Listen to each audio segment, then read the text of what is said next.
Regenerative farming really suits what our members already do, because what we found is actually an awful lot of them are practicing, doing regenerative practices already. Talking to members who've been on the regenerative path a bit longer than others, they've demonstrated that they can either maintain or increase productivity, but also lower costs, and therefore become more resilient for the future.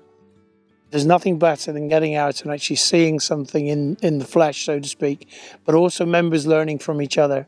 We felt it important to hold workshops that gets our members together in order to be able to both ascertain what they're all doing already, but to encourage others to maybe adopt some principles that they're not already doing.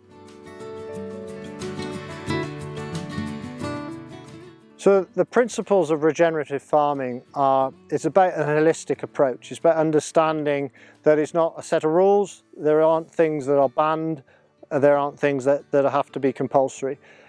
So we talk about regenerative farming and soil health being part of that whole soil food web, part of the infrastructure of the above ground biology and the below ground biology. So the 5 principles that we'd ask members to consider before they choose anything within their action plan is, first of all, livestock integration. So livestock integration on most dairy farms is an easy thing to achieve, but obviously it can be some fields that are only cut for silage. So livestock integration on every field is a useful thing to do. Also minimising soil disturbance. So we're not banning ploughing, but we would encourage members to consider other ways of establishing a new crop. There's a lot of direct drills, there's a lot of slot seeding opportunities with modern machinery, more than there was a few years ago. We also are encouraging members to think about protecting the soil surface. So sometimes that could occur in the summer where soil can bake if it hasn't got a cover of a growing crop, but also in the winter. So some crops like maize traditionally have resulted in land being left bare over winter, becomes a runoff risk. Obviously bare soil without a living root is not feeding the soil biology for a good part of the year.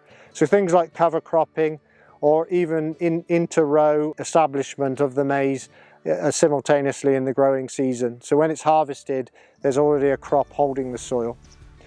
We also would like members to consider to encourage plant diversity, because plant diversity means there are different depth rooting species. Those species will actually benefit the different biology in the soil, and it also varies the diet for the cow.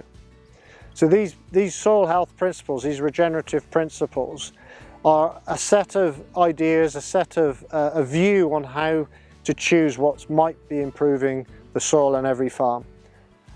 Hopefully that will end up with more carbon being sequestered, but most importantly also end up with a field or a farm that's more productive with less inputs.